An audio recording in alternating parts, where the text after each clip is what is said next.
Hey everybody, I'm kind of doing this live pre-recorded thing um, due to live streaming going on in my neighborhood or along my internet line. So it's making it difficult to do some of these.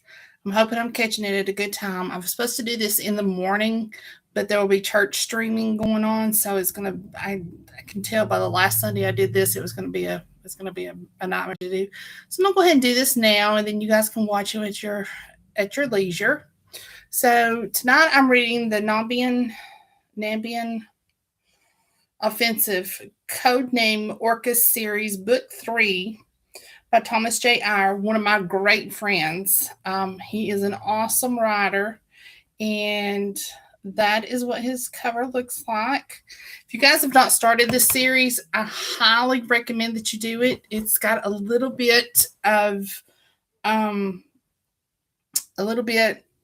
romance going on to it, but it's mostly man stuff, with lots of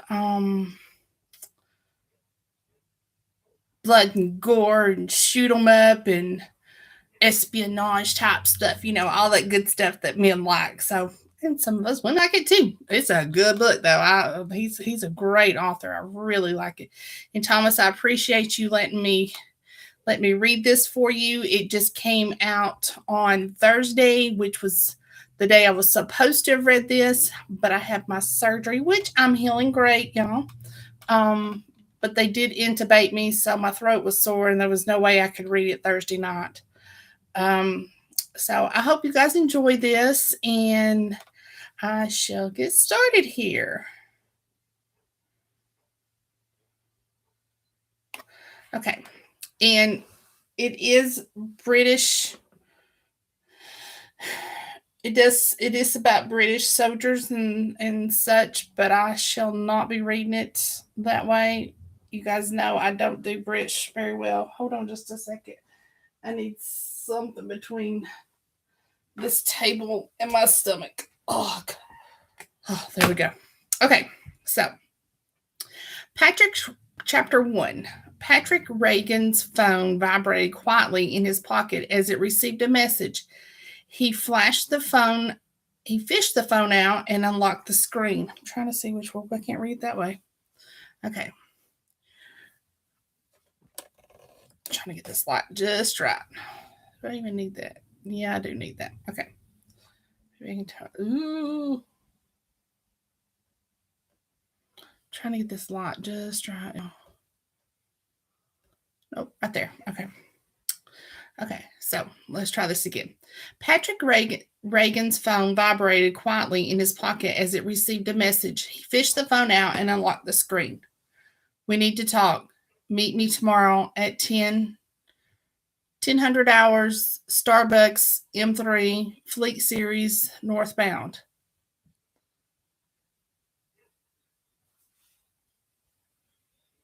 How far are we? How far are we off from the M3, Dave? Dave glanced back over his shoulder from the driver's seat. About 150 miles, I think. Why? Just picked up a message from Pete Chapman. He wants a meet in the morning. Has tonight's op been scrubbed? Nope. Tonight go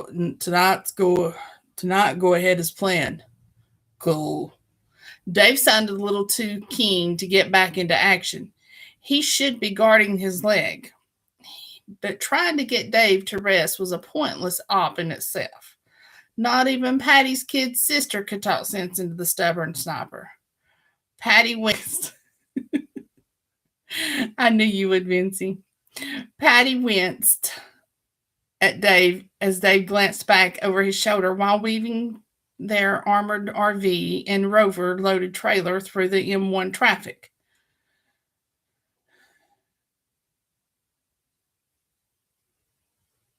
You're not thinking of rolling in there for a meet and greet in Fugly, are you? Nope. I'm hoping to take the Rover provided you don't smash it to hell and back. Keep your eyes front with me. Once Dave had dropped back to the slow lane, Patty took a calming breath and slapped the side of their armored recreational vehicle affectionately. We're not introducing Chapman to this beast until I fully trust him. Nah, I reckon we drift on down the motorway a bit and hole up at the boozer we got shit faced in when we were on the oboe job.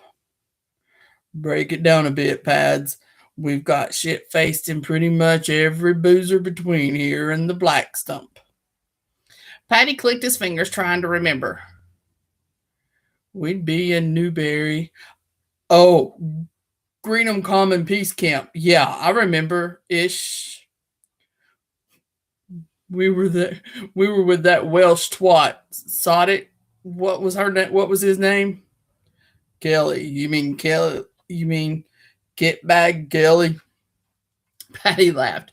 Yeah, that was him and his spotter, Chicken George. They were supposed to be relieving us so we could head down to HMS Fearless for transit over to the Northern Ireland. Dumber, Dave yelled. That was the village. Still can't remember the name of the boozer, though. For God's sake, Susie called from her cabin. Just Google it, would you? I don't know why you're fixated on it anyway. It's not like we can check in after 11. Grinning at his sister's grumpy outburst, Patty fired up his iPad and did a quick search. A minute or so later, he had his answer. It's called the Sun Inn. I had to know, or it would have driven me nuts. Dave shrugged. She's right, though. No getting a bed there at this hour. Let's see how the morning goes. I'll shoot down to Fleet to meet up with Chapman, and you and Susie can decide whether to take a day or truck on back to Haven. Sounds like a plan. Dave cleared his throat. Do you think he's organized on our new identities? Patty sighed. Their Cold War bunker and pool might be well equipped and off the radar, but it was hardly a forever home. He could appreciate Dave's itch to have something that felt like a normal life above ground with some actual sunlight. The cabin fever was beginning to drive them all mental. I don't know, mate. I've told him the clock's ticking, though. He had a while to get them sorted. Meet who? Susie asked as she emerged from the cabin, yawning and stretching. Chapman. He wants to chat in the morning. Did you sleep all right, Suze? Yeah, the motion helped. Patty smiled. You were the same as a baby. Whenever I got left to babysit, the only way to get you gnawed off was to take you out for a drive. She grinned, but still looked shaken and pale. Shitty dreams. Non-stop. She rubbed her neck. It helps to know that Grantham's dead, but I still can't find him off in my sleep, no matter how much we practice sparring during the day. I want to throat punch the cocksucker, but I bloody can't. She dropped down onto the couch alongside Patty and leaned up against him. Ladies, is everything okay as far as there's no breakup in the feed or anything like that? I just want to make sure. He let her snuggle up for a minute or two until his expression was slightly less bloodthirsty. Have there been any updates from 5HQ? Hang on, I'll have to look. Susie walked into the galley, hit the switch that lowered the comm screen, and waited as the display warmed up. Patty and Dave's eye in the rear view mirror and appreciated the nod of approval. Quite while the RV had a rear view mirror was with its solid windowless rear, they hadn't worked out, but it was there all the same. Keeping her busy seemed to help. As good a tactic as any until referral for proper treatment for PTSD came through. Bugger all, she reported, stifling a yawn. I could really do with going back to bed. Don't know what's the matter with me. The diving course took it out of me too. Dave said. And mine was years ago, before the extra complicated shit was introduced to the test. Susie's grin returned. It was wicked, though. Thanks, Patty. I still can't believe it. 2 weeks ago, I hadn't even snorkeled, and now I'm an advanced open water diver. Go figure.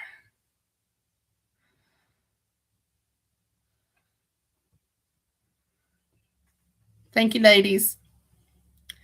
You're welcome. I think we all needed that break. Staying out of the public eye for a fortnight hadn't hurt his blood pressure either. Susie pulled away, stretching. How much further? I need some scan. About 2 minutes, Dave announced from the front, closing in on the exit ramp from the M1 almost as he spoke. He brought the Action Mobile Desert Challenger, affectionately known as Fugly, up the off ramp on the M1 motorway and into the coach parking area of Rochester Forest Services. The moment they came to a halt, Susie made straight for the door. Hang on a second, don't open that door yet, Patty said, waving his hand across his face to indicate his lack of disguise. I'm still public enemy number one, in case you'd forgotten the small detail. No, I hadn't forgotten, and don't talk to me like I'm a kid. It just slipped my mind. All right, calm down. I wasn't talking to you down to you, sweetheart. Don't call me sweetheart. Suze, if we get identified, then it'll all be a right palaver for Chapman to make this disappear again. The special operations executive gives us a job, a life, and a wage. One of our jobs is to stay invisible in between ops. Got that? Susie nodded sullenly. Patty eased his tone down a notch. And we're not safe till we're done with the Russians. This is bloody Leicester, Pads. We're miles from Dorset. Romanov has brothers and cousins all over the UK. Dave shrugged apologetically. He's right. Mess with one, mess with all. Yeah, but as far as the world's concerned, we're all dead. Last I heard, there's still a contract out on me to the tune of £2 million. Not everyone's bought the story of us being rubbed out by the SAS. How do you know about the bounty? Patty shrugged. Not every purchase from Fugly's upgrade came with a legit invoice. You hear all sort of things when you're dealing with fences. Seeing her deflated expression, he reached over to give her ponytail a gentle tug. I didn't mean to get in your face, love. I just can't take any chances. Need to get my face on before I get out there. It's fine. Just tell me when we're good to go. Patty hugged her, glad that she'd let him. You can't leave yet. Anyway, you still got your slippers on. Shit. She dashed back to her cabin to change into her new combat boots. When she returned, she seemed to have shaken off the fidgets.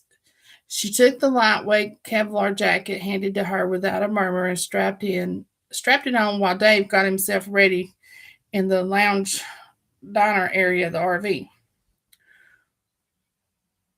When do they time to hit the place? Dave asked. The last intel we got from the Pete Chapman was for 2 a.m. I gotta take his glasses off, y'all. Something's just not right, which means I won't be able to read anything you guys are saying. Hey, Thomas. I hope everything's okay, darling.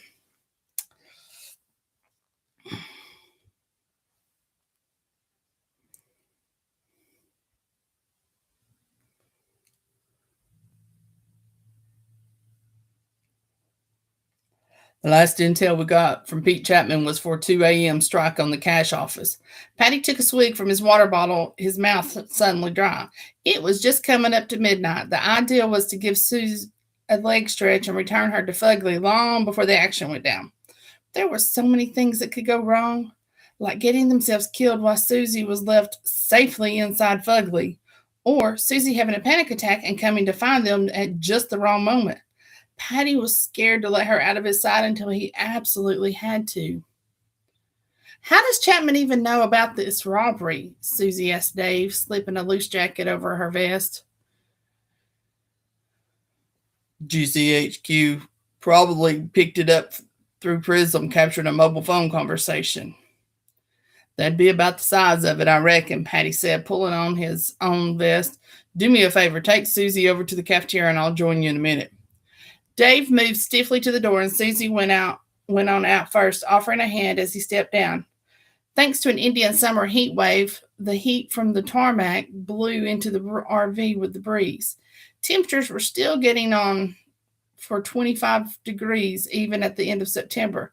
Patty watched his mate and Susie head off, relieved they got along so well. Not even Pete Chapman had any foolproof suggestions for how they'd handle Susie's needs over the coming years, so it was just as well that the three of them seemed basically compatible.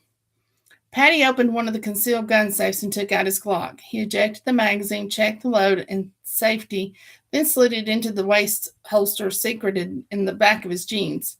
A light bomber jacket went on over the top of his bulletproof vest, effectively concealing both. He was becoming a master of speed where applying his disguise was concerned. For now, he kept the same alter ego that he had acquired to infiltrate and destroy Romnev's outfit, that of Bill Arkwright, complete with brown contacts to disguise his ice blues, a scar running down his left cheek, and scruffy, gingerish hair and beard. Nonetheless, he still felt worry in public. Dave's ongoing disguise was a white-collar alpha. All he had to do was maintain a fashionable beard and dress like a bloke who spent more time at the gym than in his office. It was annoyingly effective. If Lucas attracted any attention at all, it was in the form of blushes and goofy smiles, not suspicious glances. Thankfully, no photo of Susie had appeared in the media at all, but she'd done a good job of changing her image anyway, cutting and dyeing her hair in the bathroom of the Redoubt. Patty locked up Fugly, even more fuck ugly than ever since Dave's modifications to the shell of the aircon unit on the roof. Behind their beloved scruffy RV stretched the trailer holding the Rover P5. Patty was still annoyed about the short notice on his takedown operation.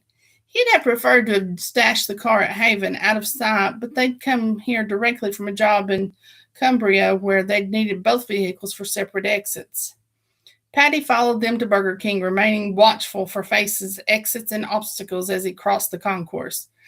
Dave would be doing the same, and he'd be glued to Susie's side, ready to take a bullet for her if need be. Patty couldn't have chosen a better bodyguard for her.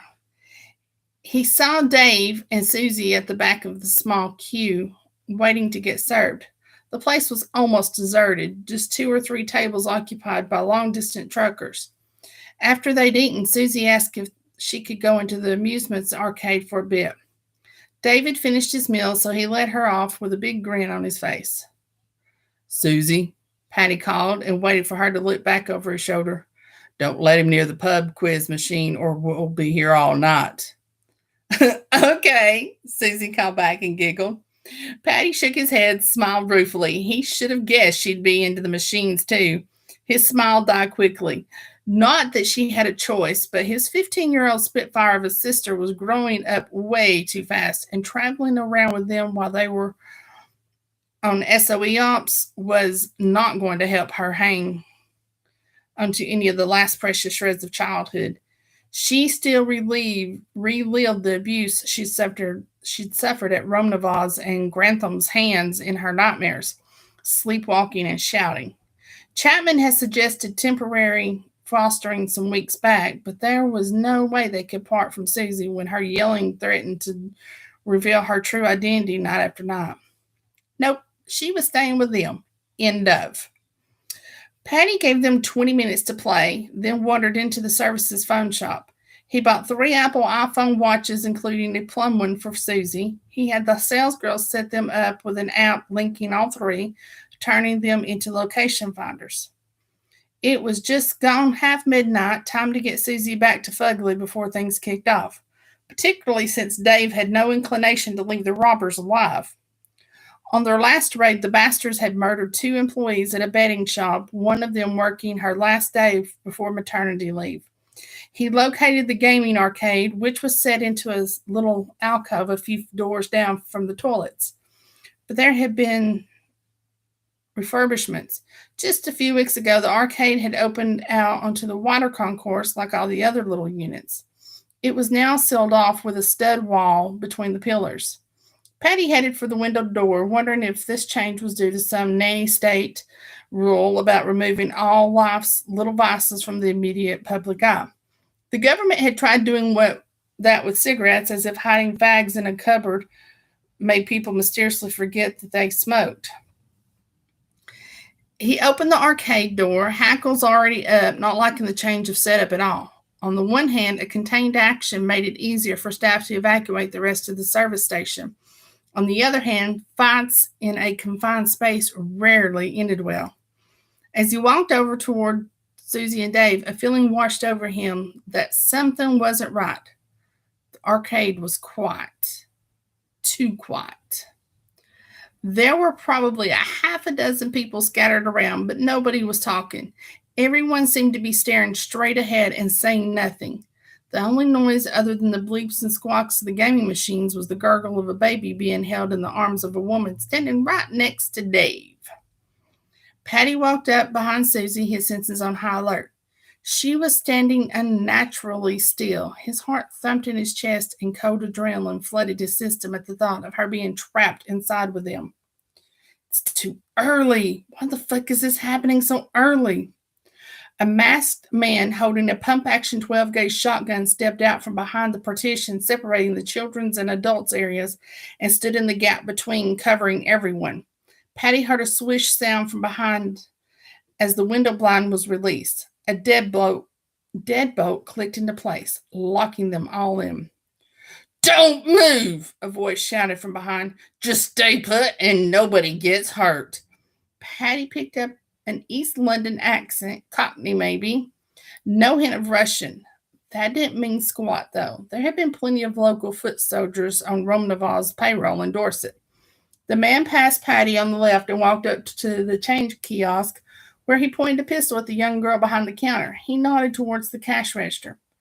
"Open it." The girl's hands were shaking so badly it took several attempts. "You," Cockney said to the lad by the other cash register, "get that one open too." That's going to be my Cockney voice for this one, so get ready. Because I'm not doing Cockney. The boy, around 20 years old and about as jacked as a coat hanger, seemed as nervous as the girl, struggling to get his register open. In the meantime, a 12-gauge began emptying the young girl's register. 12-gauge began emptying the young girl's register into a Haitian sack. When he was done, he laid her out with a punch, sending her crashing to the floor out in the open, away from the counter. She crashed down flat on her back with her skirt gathered around her waist. A 12-gauge bent and tugged her skirt even further up, exposing her panties to all the arcade. "Leave it," Cockney snapped. "Just get the money and we can get out of here and you do the payoff office." Patty took advantage of the brief moment let's try that one again. Patty took advantage of the brief moment both robbers were busy to turn and glance behind him. He stifled exasperation at seeing a third guy, taller and fatter than the other two, also cradling a pump-action 12-gauge. "You," the big guy barked, "you face the front." Ah, so there's the Russian of the crew. Patty had barely locked eyes with the Russian when the big guy took two surprisingly spry paces forward and cracked the butt of the shotgun across Patty's head. His legs folded. White stars exploded and danced across his vision. Once he'd hit the floor, he blinked madly, swallowing his nausea. This what happened when not do as told. Now stand fuck still," Russian shouted at all the others. Faking a slide into unconsciousness, Patty waited for the Russian fucker to stomp past him before slipping his hand beneath his jacket. Russian turned his attention to Susie, bending to put his face close to hers. "Hello, beautiful." Recognizing Susie's pinched expression and death stare, Patty held his breath. "Not now, love. Leave this with me and Dave, please." "What's your name?" "Layla." She was brave enough to stay still as Russian put a hand on her breast, murmuring about her nice titties. He cradled the shotgun on his right arm across his body, its muzzle pointing towards the counter. Patty caught Dave's eye the second his mate took a furtive look downwards, obviously relieved to see him alert. Dave used his eyes, forefinger, and thumb to indicate that he'd take care of Cockney and 12 gauge, still busy on the other side of the counter. That left Patty to swallow his nausea, get to his feet, and handle the guy molesting Suze. A half-throttle cry made Patty jump. Susie had streaked out her hand, going right for the Russian's Adam's apple. While the perv clutched at his throat, Susie grabbed the shotgun and used it as leverage to haul the bigger man towards her so she could ram her kneecap up into his nuts. Ouch. I'm no good at Cockney, Vincy. As the Russian went down, Susie snatched the gun out of his hands and fired it at 12 gauge, knocking him out. All right, let's try this again. As the Russian went down, Susie snatched the gun out of his hands and fired it at 12 gauge, knocking him off his feet. The lady with the baby whimpered, turning away from the blood that had sprayed up the wall. Christ, Susie, good girl, but stay still now. Easy.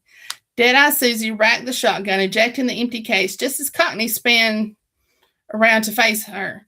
He found himself looking down the barrel of Patty's Glock. Cockney released his grip on his weapon, which clattered onto the floor, and raised his hands in surrender.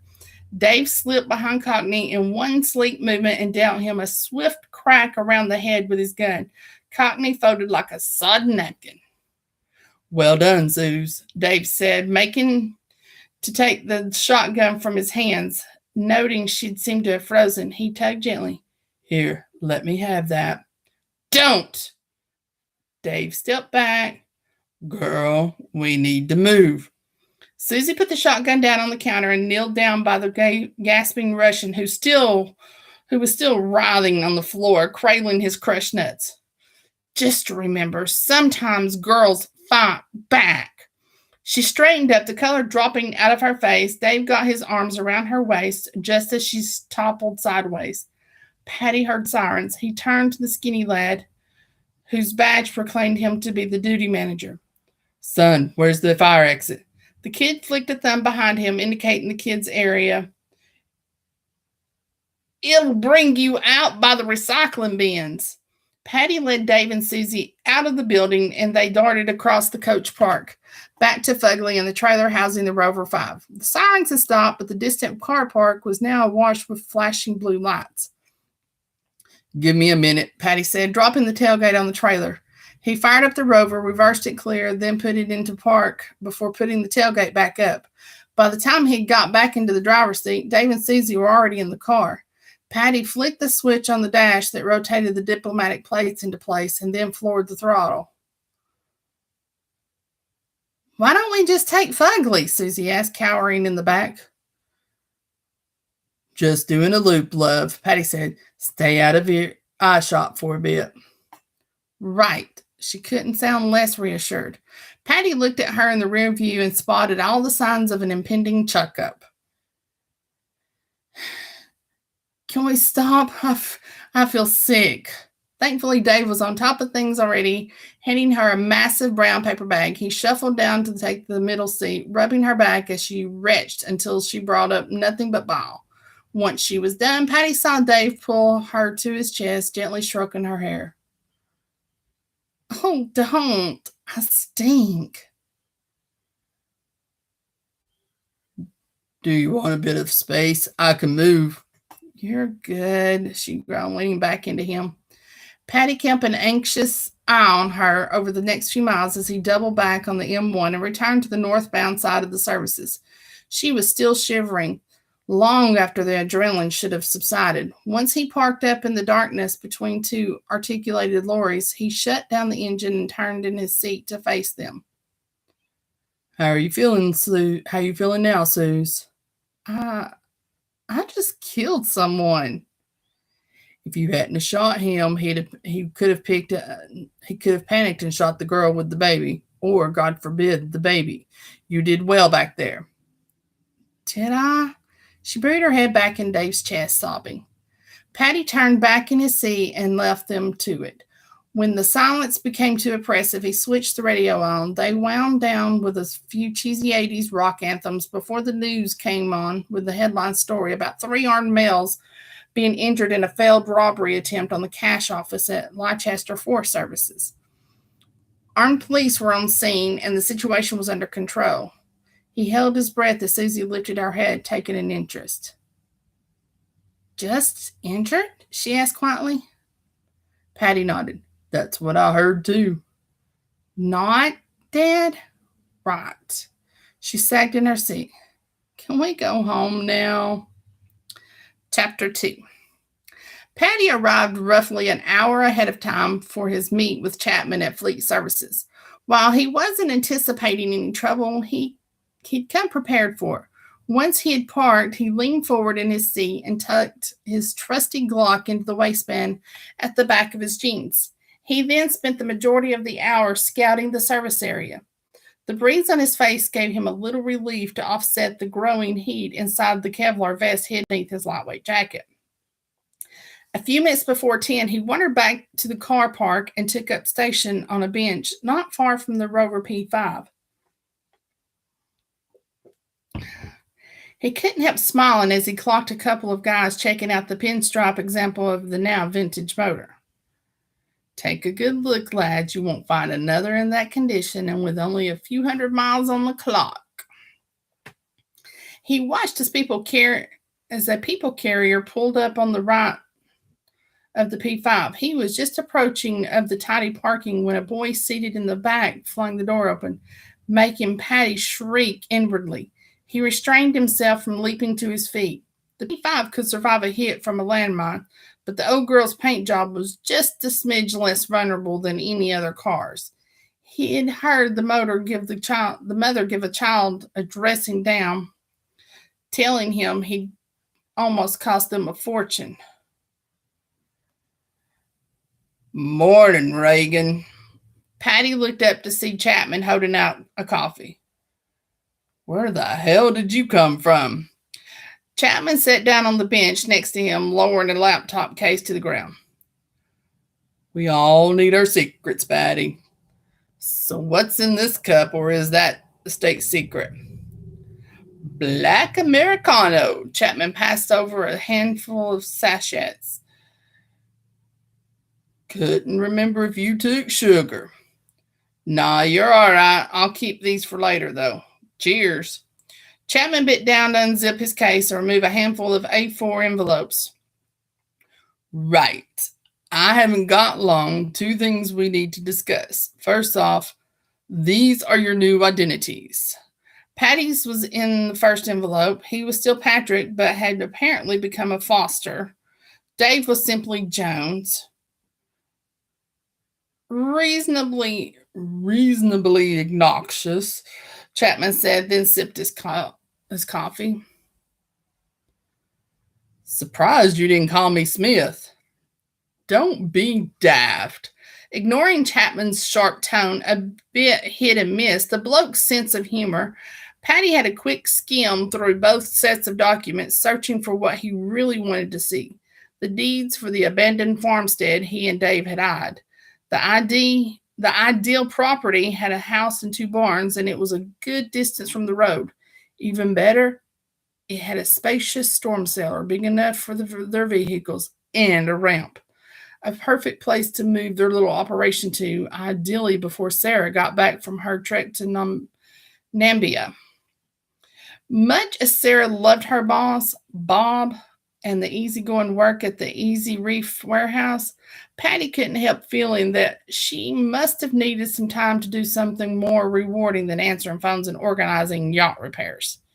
She'd been a doctor once. Hopefully her time dealing with the new Ebola crisis would be good for her. Remind her of what she'd been so damn good at before sacrificing everything by caving into her father's desperate pleas to let him pass sooner and more peacefully. It made him furious sometimes the way she'd been treated by the General Medical Council. Her getting struck off for terminating months of agony at her father's request wasn't right at all. He sighed. Had one last rifle through the papers to see if he missed anything, then glanced over at Chapman. What's going on with our accommodation? We're on it. You've been working on it for weeks. It's a bloody derelict building. How hard can it be? You said you wanted to expand. Yeah, it's on a 30-acre plot. Can't see a problem. It's called planning permission, Pads. We're mere mortals. We mere mortals have to abide by it. Like I said, I'm working on it. Chapman nodded at the third envelope. Have a quick look at Susie's documentation. Patty was impressed by the bundle, which included, among various fake school certificates, a cash card to access her own bank account under the name of Susan Foster. Her A-level results were at the back of the bundle. He frowned. Hang about, she's not even finished her GCSEs. He opened her passport, which put her date of birth 3 years earlier. Susan had become 18. You're having a giraffe. Problem? Patty eyed Chapman sharply. This is her reserve ID, yeah? It's her ID, full stop. Chapman said simply, both her parents are dead, which makes her a ward of court. Rather awkward, given your line of work. Easier to make her an adult, all told. Patty stared, wondering how long it had been since Chapman had encountered any teenagers. Look, I'm going to say this once. She's still a child and she's living with PTSD after multiple assaults. I'm not telling her she's 18. No fucking way. Keep your voice down. I can't believe you didn't think that through.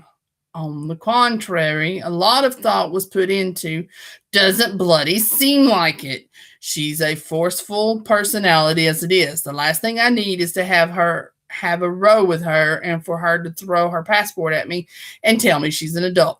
Nope, not going there. He pulled his Kevlar loose from his upper chest with a finger, feeling even hotter all of a sudden. If this is about her being a ward of the court, how about clearing a private fostering arrangement? Looks like you've listed me as her uncle on the passport anyway, so just make me her legal guardian. Davis the secondary. To hell with it. Make us both godfathers. Chapman looked thoughtful. We can do that, but what about a female relative? Sarah, hopefully, if she hasn't had second thoughts about us while she's away. Patty swallowed, finding it harder by the day to dismiss his unease at the very little contact he had had from her since she started her volunteering stint with Medicine Sans Frontières. There were only so many times he could remind himself the internet and mobile signals were probably worse than shit in Zoomed. Zoom. I don't even know. Reagan, you all right? You're miles away. No female relative as yet. Is that specifically necessary? It helps. The system is still very mother-centric. The first glint of humanity showed in Chapman's eyes. Out of interest, is there anyone close to you? Anyone I need to know about? Patty took a deep swallow on his coffee. Now it was cool enough. He didn't want to jinx anything by handing Sarah's name over to Chapman before she'd even got back from Africa. If you're attached to someone in particular, then now's the time to tell me. Gives me a head start on the vetting process, if nothing else. Nothing to report, Patty snapped. Next on your agenda? Well, you've complicated that a little with your views on Susie's ID. I did have a psychiatric referral lined up for her, but I'll have to rearrange it through pediatric mental health now. It'll take another couple of weeks to rearrange. I love my new desk. It's got all these neat little holders I don't have to hold my tablet up with.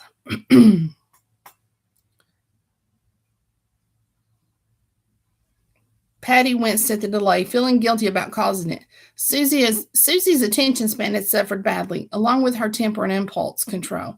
He was beyond grateful that she could handle herself in a fight, but dreaded to think what kind of shitstorm was brewing in her head half the time. Peter reached for Susie's envelope. I'll hang on to these while we get fresh documents processed. Sweet. How are you going to get them to us? When you go in to see the doctor with Susan, he'll have them. Chapman closed his bag up and lifted it onto the bench. Anytime you want to ask me anything you want to ask me while I'm here. Patty nodded, needed to raise something he and Dave had discussed. I have to get something clear in my head about the way Dave and I will work. Department U will select the targets and we just take them out, right? In a nutshell, yes. So what if we come across a target of opportunity not on the list? Then what? If we're not given free rein, then we drop back into the shadows. I'm so done with PC. Think of yourselves as being primarily intelligence-led. Patty caught Chapman's emphasis. Primarily? It's Eyre Department policy to eradicate organizations which persist in existing outside the justice system. You're the pointy bit of the skewer. I accept that sometimes you'll have to make decisions on the ground as the situation unfolds. Does that answer your question?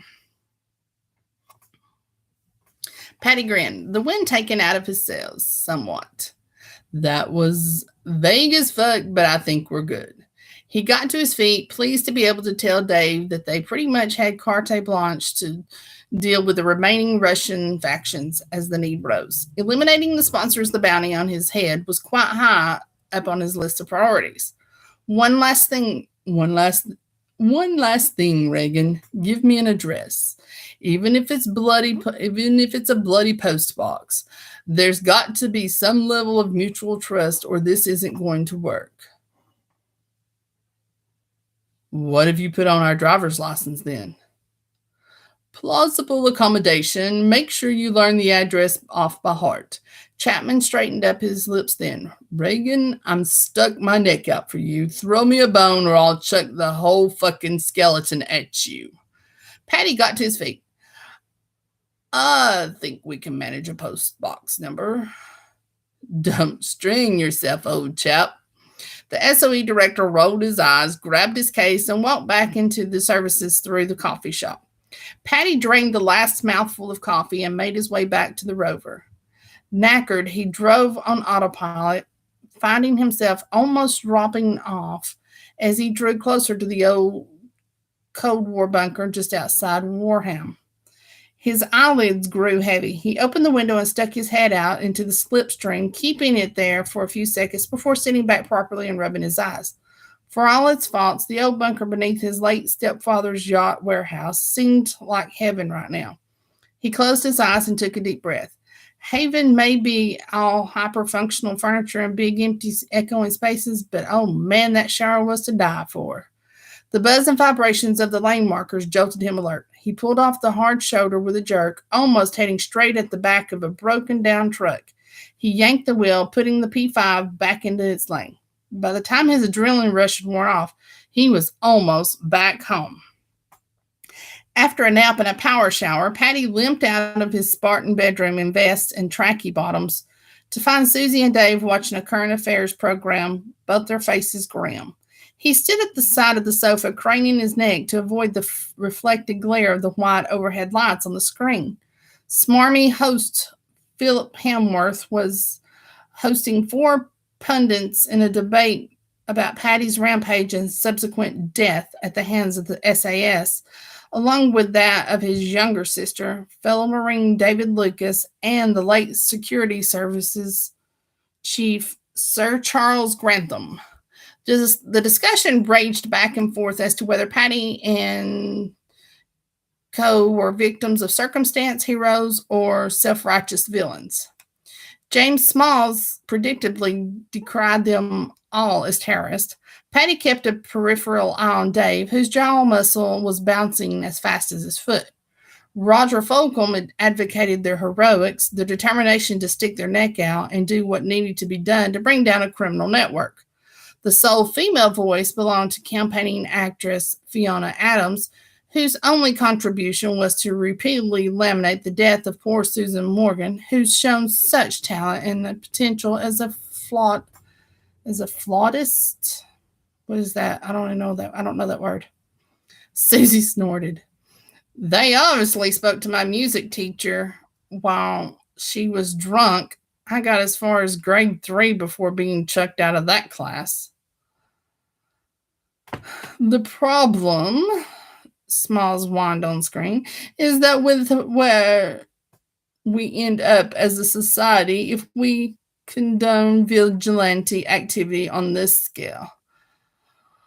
For the love of God, Fulcom cut in. Reagan's parents were killed and his teenage sister kidnapped.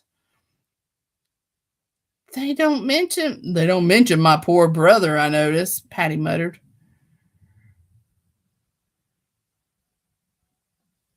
Reagan had gone to the police. He had sought assistance through the correct channels, as you are so fond of calling them. Smiles made a whiny noise.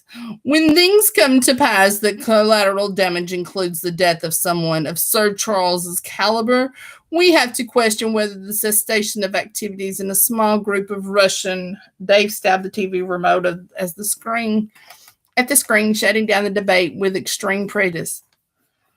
I'm off to the gym to punch something into the middle of next year. Patty patted his shoulder as he left. Dave was good like that, taking his foul mood to another room rather than infecting Susie with it. It wasn't easy for any of them to hear people canonizing Sir Charles Grantham as a tragic victim of an SAS crossfire when he'd been in bed with the Russians all along. In fact, they'd supplied an unending queue of underage girls for his bed. On bad days, claustrophobic,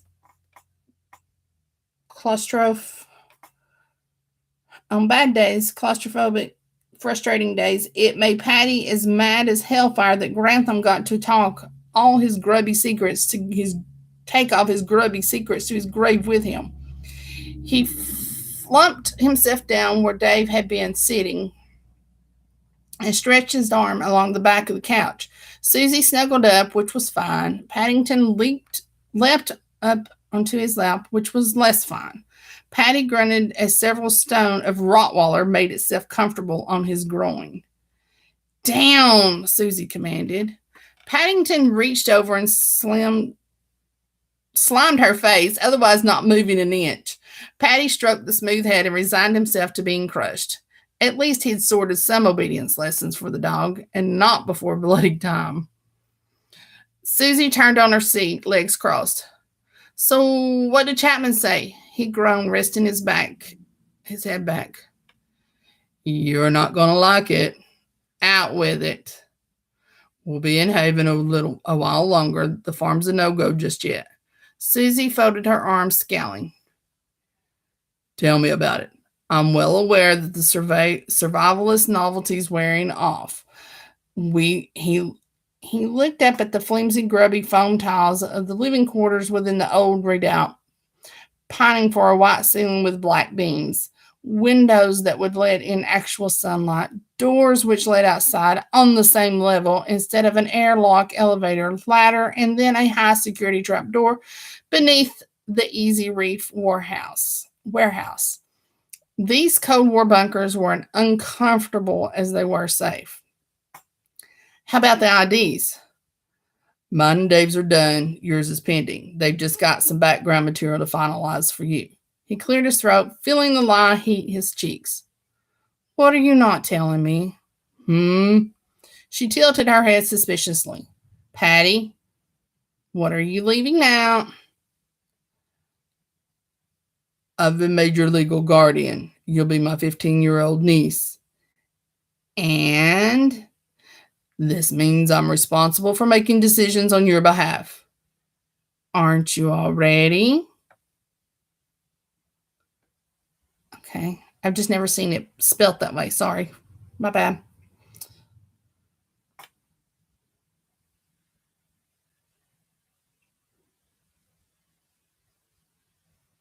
Her nonchalance was unnerving him. So, when we finally get to a point where we can fully adopt new lives with our new identities. Oh, I mean, it's him reading. So, when we finally get to a point where we can fully adopt new lives with our new identities, I'll be in charge of deciding where you go to school. What? She looked horrified. You're my brother, not my dad. You can't make me go back to school. Patty grimaced. Okay, now you're seeing the issue. She paled.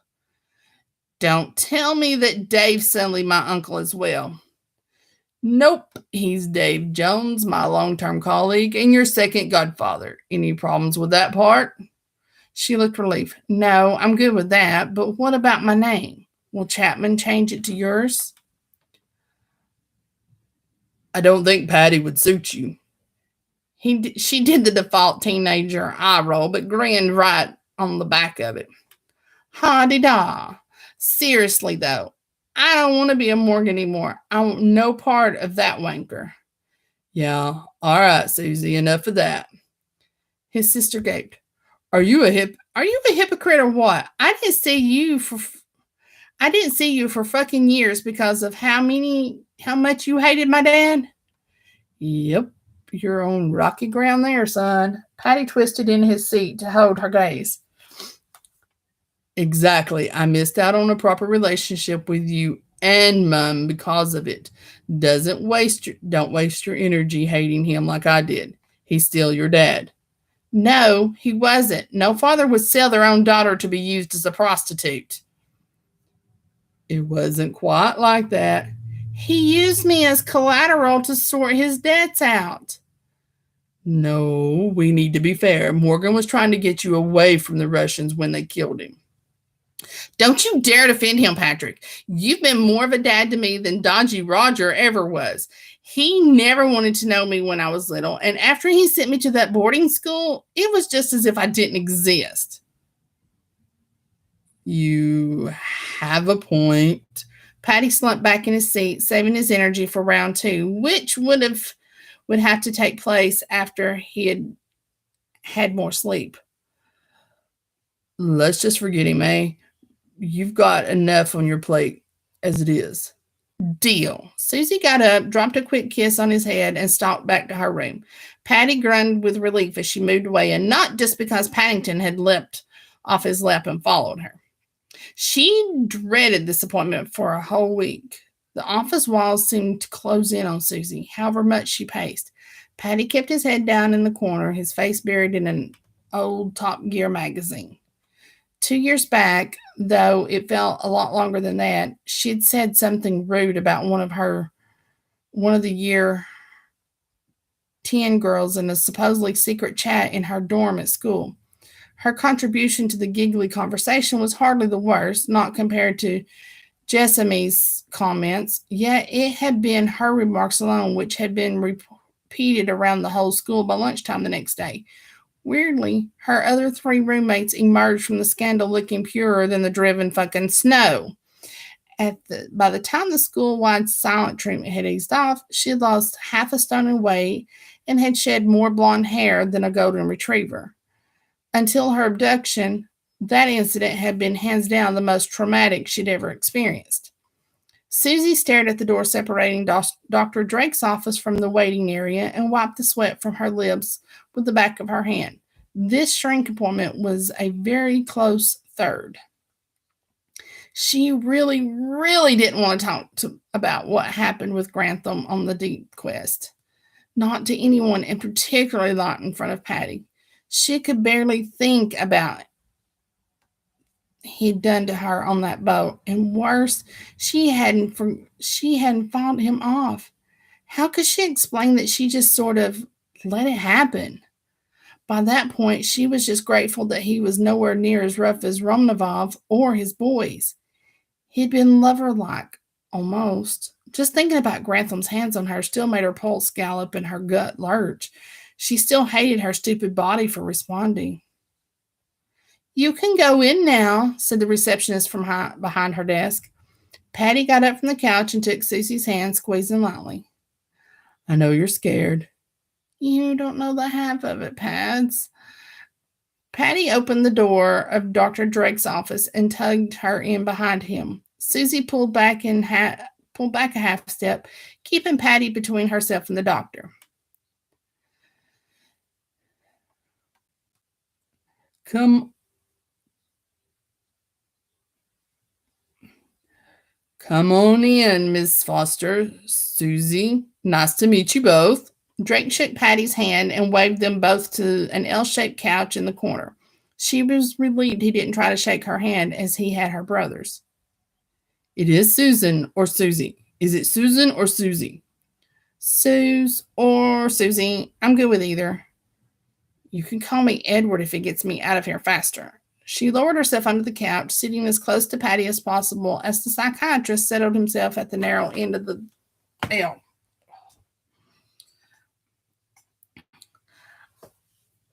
I've read the file that was forwarded to me. He met her eye steadily. You're an incredibly strong young lady.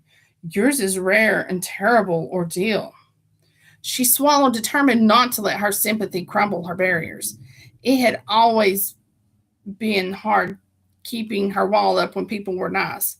When they were shits, it was easy. There's no obligation to be strong, Susie. She snorted, wondering how much he really knew about what was expected of her. To silence her cries in the night to the boy, so the boys could sleep in the next room of the bunker. To act like claustrophobia was an alien concept, as if she was taking an indefinite holiday in an underground car park. To pretend to herself day after day that Dave was just her brother's best friend. Her lip jerked. How have you been? How'd you think? I don't know, Susie. People react to aftermath of trauma in many different ways.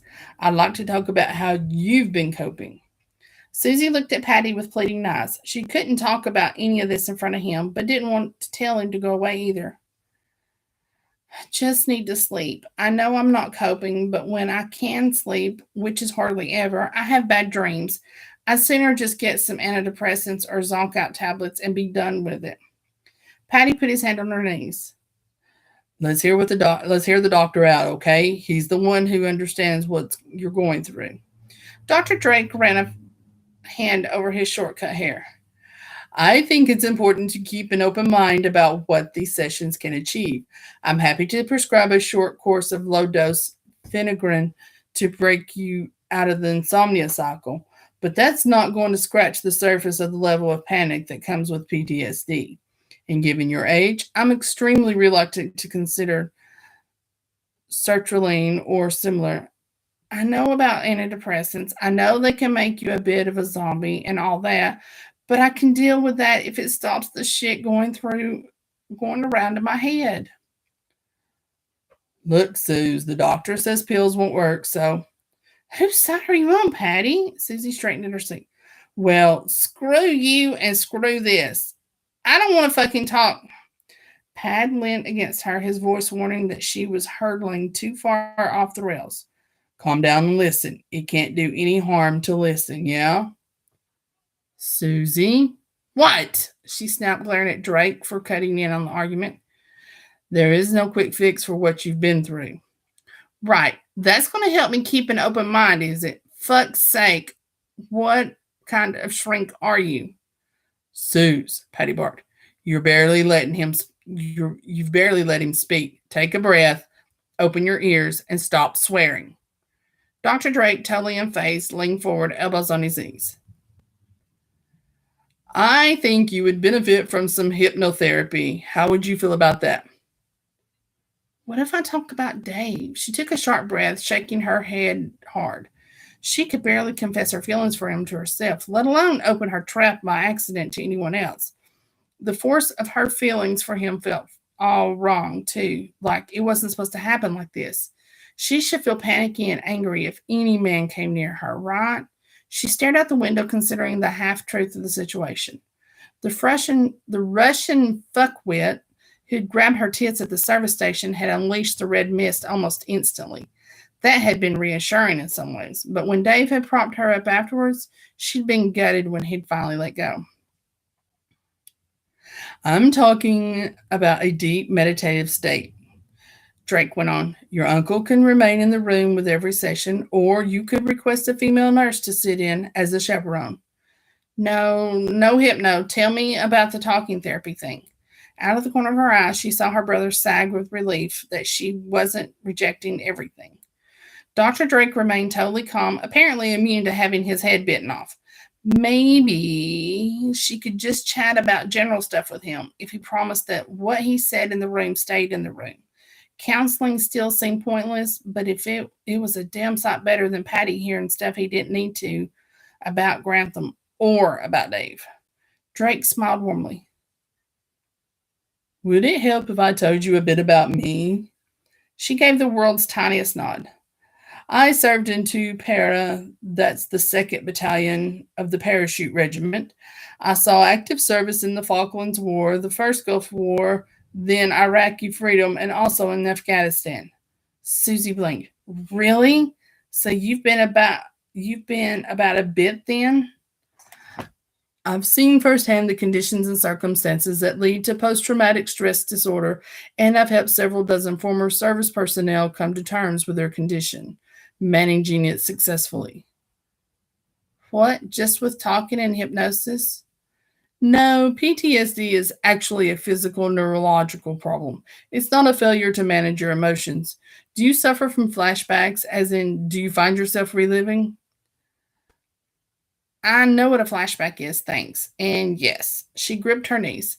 I find engine noises difficult. I start smelling engine oil and then stinking aftershave, chalk, smelly sheets. And do you have the same experience with any specific visual triggers? She stared down at the carpet, feeling sick. Some days, everything. I think you'd benefit from a few sessions of EMDR. EMDR? Eye movement desensitization and reprocessing. PTSD is like a filing error in the brain, and EMDR helps the brain to sort of defrag. Don't blind me with science, Doc. Drake worked a smile even as Patty buried his face in his hands. There's a lot of information on the process which perhaps you'd like to read in your own time. Do you have a preference for paperback, ebook, or a series of web links? Links, please. Can't focus on a book. That's fine. Drake got to his feet and put his chair back. There's homework to do before our next session, I'm afraid. Patty frowned. What? We're done here? For now, I would like to see Susie in a fortnight after her Vinegaring course. Susie, if the volume in material gets a bit much, I'd like you to focus on the first 4 links I'll send you by email, which are about bilateral stimulation psychotherapy. It'll give you a better idea of what to expect from our sessions. Her legs were a little weak and trembly as she stood, but she surprised herself by reaching for the doctor's hand. Sorry I kicked off. I got scared. I think we'll get along just fine. Alrighty, what do you guys think? Thomas, here we call him flutist.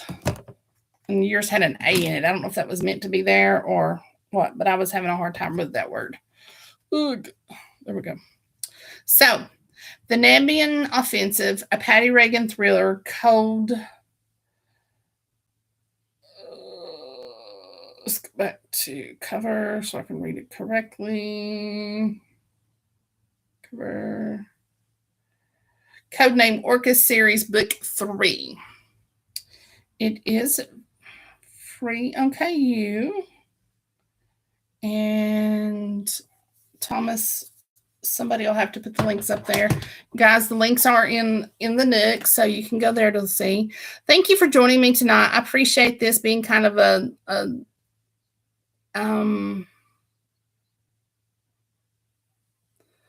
whatever, Thomas. You guys just talk funny. That's all there is to it. You talk funny and you spell funny. So,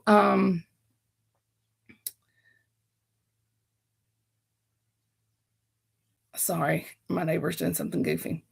So everybody go get it. You need to start the first book. It is a really good series. Vincey can vouch for that and a few others. It is such a great series. So go get these, read them, and see what you think. Let us know. Give him a good review, y'all. He needs some love. Show the man some love. He's love deprived. He's got them lined up around the corner. Lester. Sorry. See, another one. See, you spelled it right when you pronounced Lester. You just spell stuff funny. And you talk funny. So, all righty. Love you, Thomas. And Ori, I love you too, darling. We're going to talk to you guys later. Vincey, Shirley, Jackie, anybody else I missed on here, thank you for showing up. I appreciate it. And you guys have a good one.